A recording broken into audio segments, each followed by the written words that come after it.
So the second link is Sankhara Vicaya Vijnanam.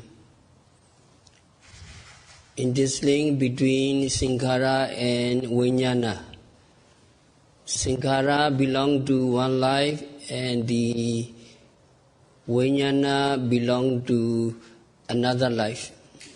It is important to understand how these two factors are related and how the Sankhara produce Vijnana in the next life. And also it is necessary to understand how we die, how death takes place in one life, and we reborn in another life, rebirth in another life. So the last consciousness in our life is called death or Chuti Chaita. Immediately after the last consciousness in the past life,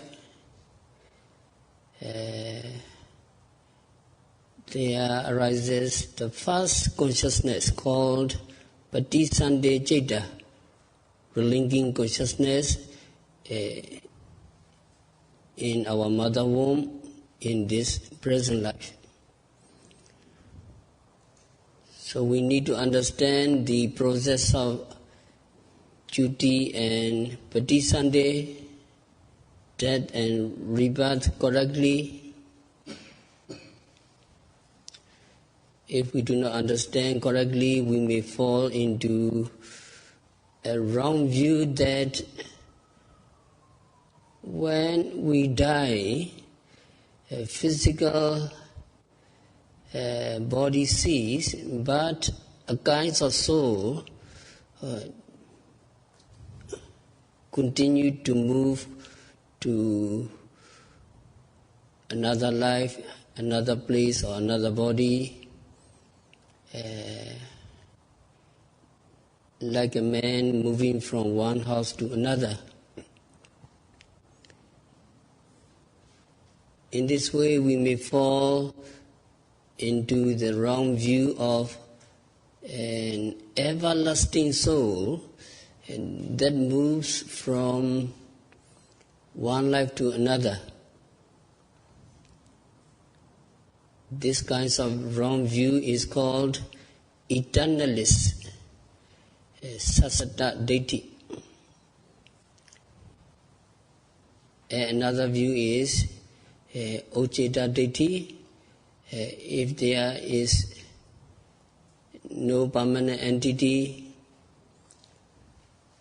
some people may think a person dies here and everything gone, everything disappear, everything gone forever. So this is also wrong view of a nihilist, that is Ocheta deity. So Sasata deity and Ocheta deity, eternalist and nihilist views are relevant to most of the people. It is extremely extensive.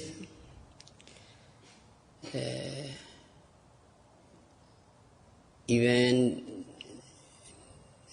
those so-called Buddhists, if they do not experience insight knowledge, if they do not understand, if they do not practice meditation, if they do not understand the reality, and they can take up these two wrong views,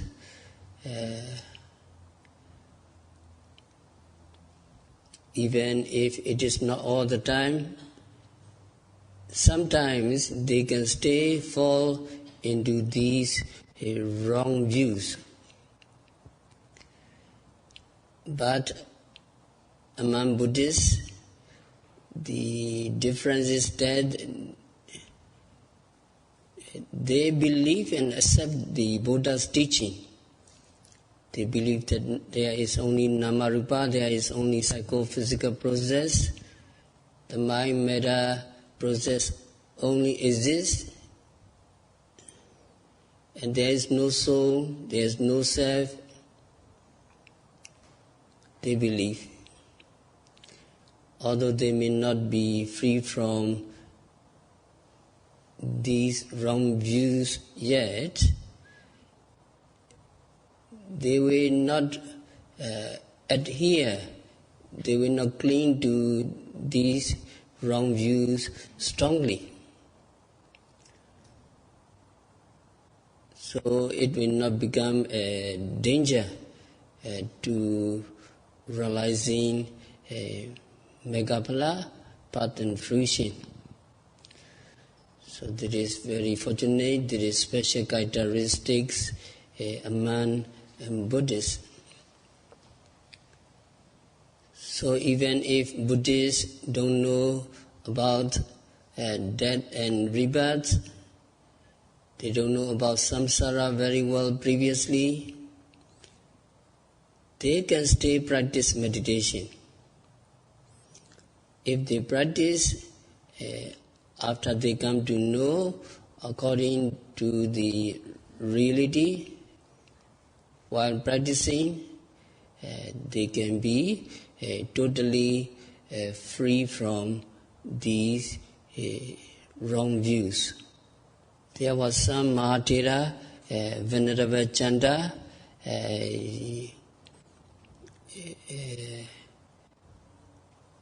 after Lord Buddha entered pre-Nirvana, Venerable Chanda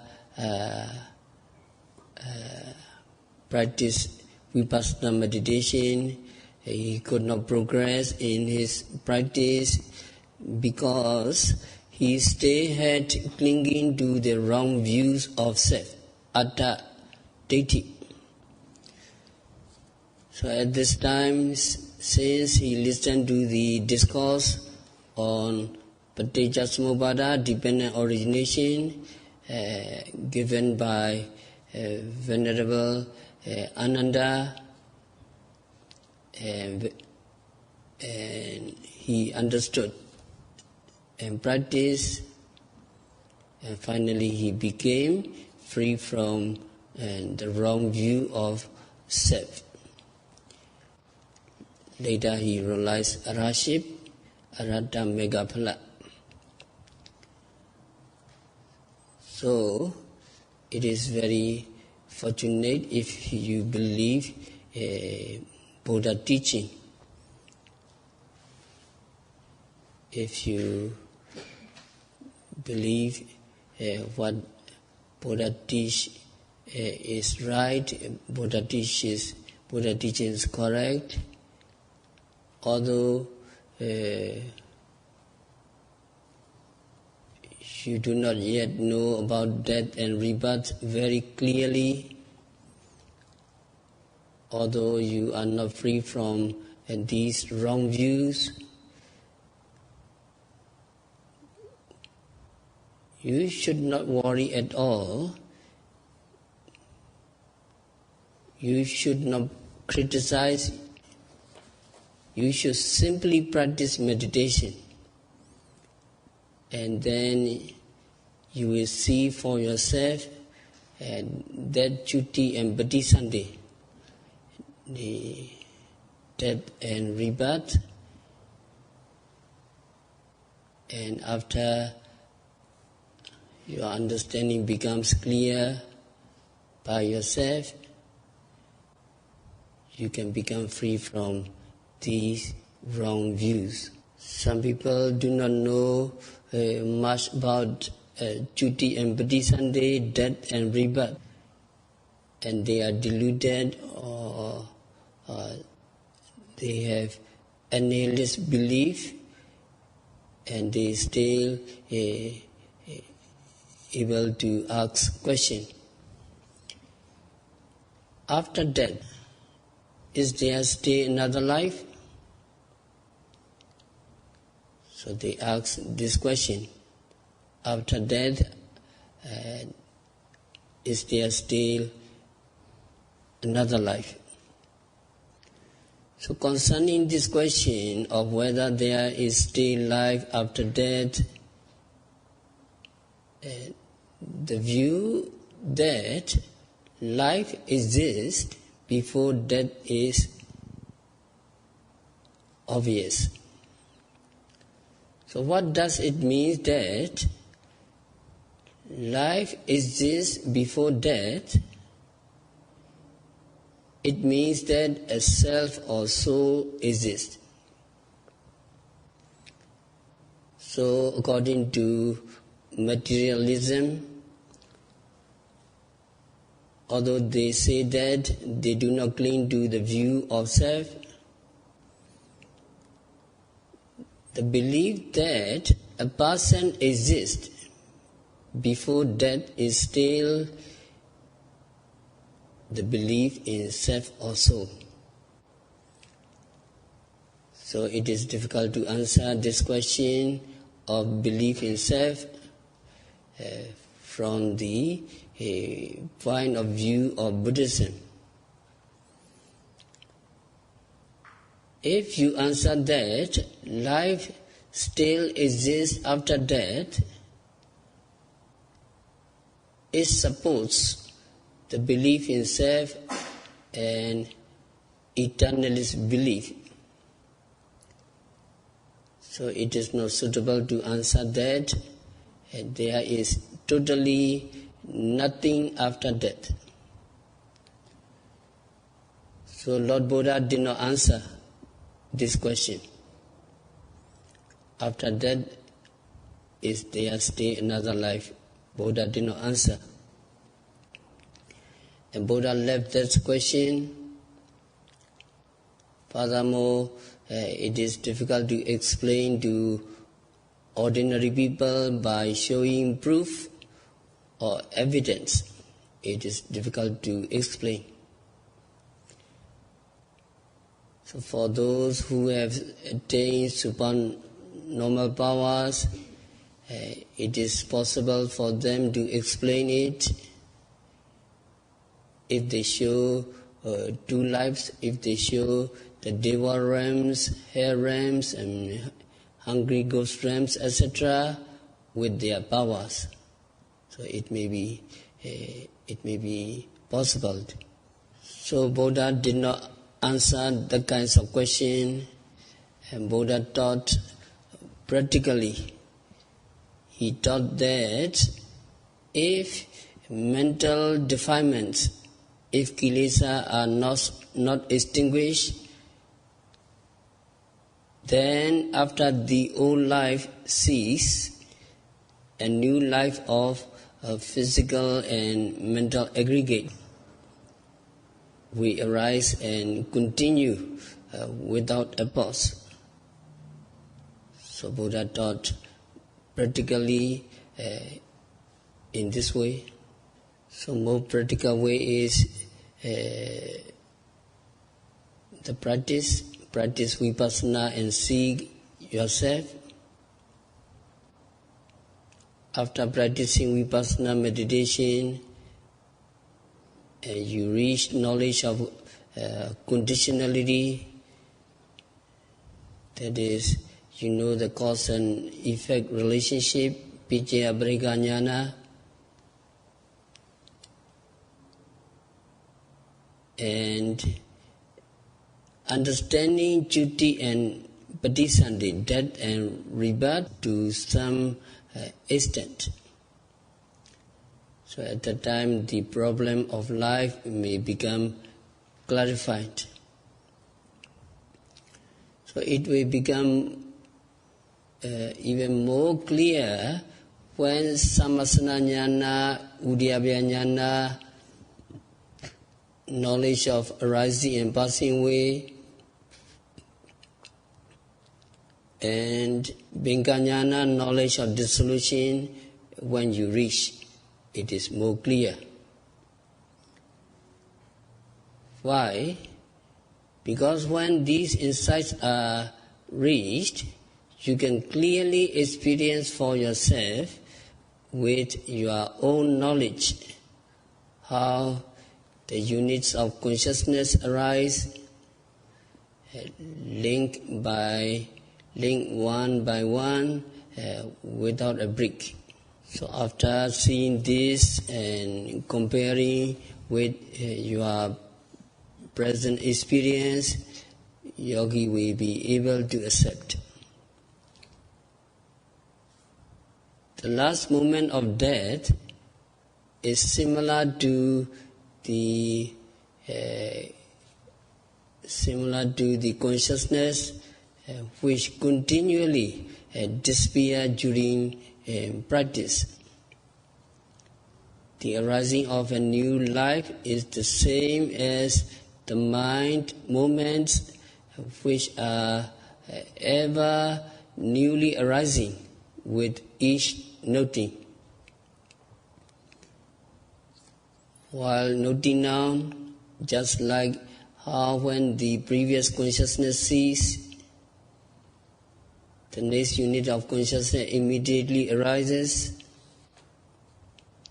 So in the same way, when dying, after the final moment of consciousness ceases, and the very first unit of consciousness will immediately arise in the new life.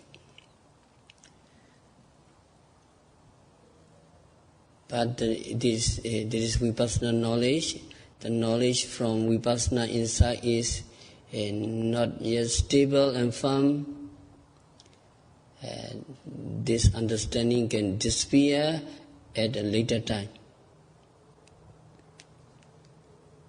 To know this process securely, a yogi must at least reach the Sotapaddi Mega, Sotapaddi path knowledge, so that wrong beliefs and skeptical doubt, Deti and Vicikiccha can never arise again in you.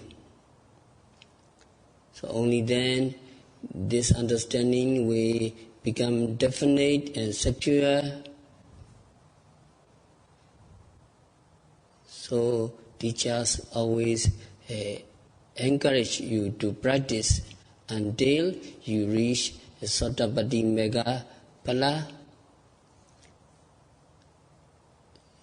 You will experience yourself, you will get the correct answer when you reach the Sotapaddi Mega Phala.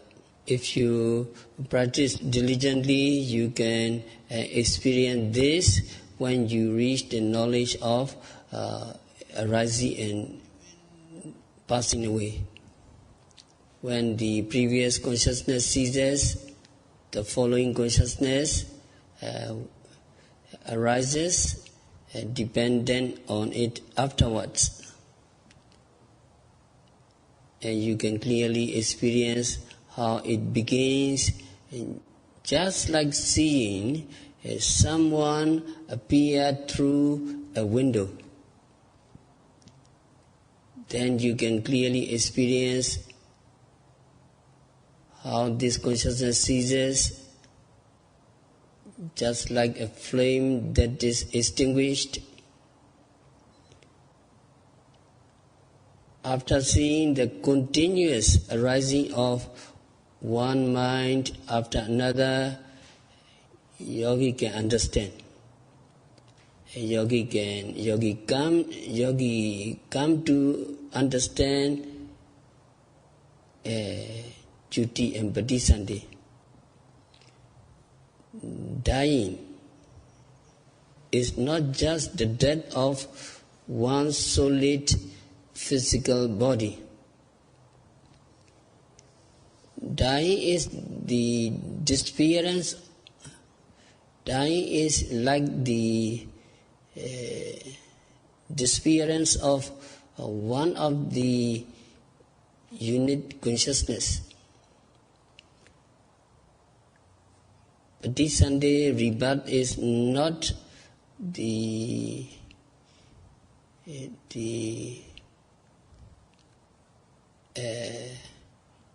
appearance of whole solid physical body or the transference of an entire body. It is the arising of a new, it is like the arising of a new unit of consciousness, which takes an object near death in the previous life. So you may understand in this way. So when we alive, before death, our series of consciousness relying on the present physical body. In the mental process, after one preceding consciousness ceases and the next consciousness arises. So the ceasing of the preceding mind and the arising of the following mind occurs continuously without a stop. But at the time of death, because the mental process can no longer be based on the present physical body, because the body is deteriorating, moment by moment, down, and we are dying. So, it takes another physical process as a base. The place where the mind is based on is different. The mental process is one continuous process. So Master Sayādaw gave an example. It is similar to an electric current flowing in without a break into a light bulb and causing the bulb to continuously illuminate and shine. After shining, when the electric bulb burns out, light can no longer arise in the bulb. But the light-giving current is still active and ongoing. So the bulb cannot illuminate only because it is burnt out. If you replace the bulb with another functional one, the electric current will flow continuously into the new bulb and cause it to shine. So similar to this, our body of the old life is like the old bulb which burns out and the mental process can no longer arise, dependent on the old physical body, because of the physical body deteriorating and finally die. And the mental process arises based on the new body, which is like a new functional light bulb. So one life gone, a new life, and what we call rebirth is just mind and body. And when these mind and body arise, we say in conventional usage that this person has transmigrated to another life or reincarnated in another life. We use this expression because living in the conventional world, we cannot avoid using them, but nothing is really transferred. since the mind and body that arise at rebirth are new. According to the Buddhist explanation, the rebirth does not mean that a permanent soul or a permanent entity or a being transmigrates from one life to another. Nothing from this life goes over to the next life. All arise in the new life are just new mind and matter, even though they are the result of past karma, past sankhara. So the relinking or the rebirth in the present life is totally a new life, but has connection with sankhara in the past life, connection with karma in the past life. It is difficult to understand this connection since the person in this life is not identical to the person he used to be in the past life, and the person in this life is not totally different from the person he used to be in the past life. So there are many analogies given in the commentary. The first analogy is the echo. So you go to the forest, or you in the cave, or in the big, large, big Dhamma hall or large building. If you shout, "Hey," then from far away, the sounds of "Hey" will come back. It is because the sound waves of the echo return from striking the wall of the cave. But the sound of "Hey," after not going far away and does not make a sound anymore, echo is not separate from the cause of the shout. So in the same way, when we die, the rebirth consciousness in the new life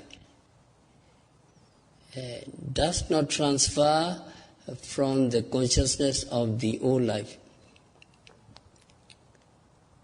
It is not separate from the cause of avijja and sankhara, ignorance and karma formation of the old life. So it is the similar when we are dying, our karma, the deeds which we have been performed, or the signs of karma nimitta from the performance of our action, or the gati nimitta, the signs of destiny, or the situation or condition of the life which is to come, we arise. And the new consciousness, which is called relinking consciousness, must arise and dependent on one of these objects. So when this happens, the consciousness of the old life does not transfer over,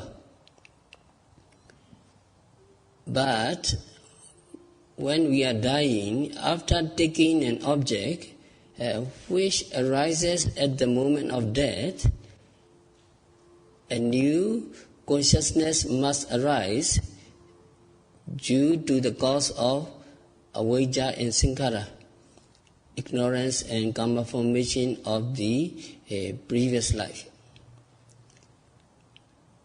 Why? Because the avijja, ignorance, and because of avijja, we have performed karma, which will give effects, and because of karma, because of sankhara, when close to death, consciousness of the new life must arise. Depending on karma or karma nimitta or gati nimitta, signs of karma or signs of destiny. So it is very obvious that it is not free from the causes of the past life. So when we die, when we go to another life, nothing transferred, and what we can bring is only the what called karma or sankhara, and to make sure that the kinds of the pure karma, we try to practice meditation. If we practice meditation, we can gain the Sotapaddi Mega Phala. And when Sotapaddi Mega is gained, it is very sure that we can bring some Ariyadana. Ariyadana means the properties of the Ariya, 7 Ariya Dhamma, Ariyadana. These are Saddha, Sila, Sutta, Jaga, Pinya, Hiri, and Uddhapa. So these are 7 Ariyadana. Saddha, now you have faith in the practice, you have faith in the true Buddha, true Dhamma, true Sangha, and also true practice. So the Saddha is real properties. The properties can be transferred to next life. And Sila, moral precepts. And Sutta, knowledge. Jaga, your generosity. And Pinya, your vipassana knowledge. And Hiri Uddhapa, moral shame and moral fear. So when yogi attains Sotapaddi Mega, that Ariya Dana can be gained, and Sotapaddi make you guarantee these 7 Ariya Dana can be transferred to many lives. So we will continue tomorrow. We have to stop our discourse for today by practicing vipassana meditation, by observing every phenomena occurring at the 6 senses. May all yogis can bring 7 Ariya Dhamma that can be transferred to every lives.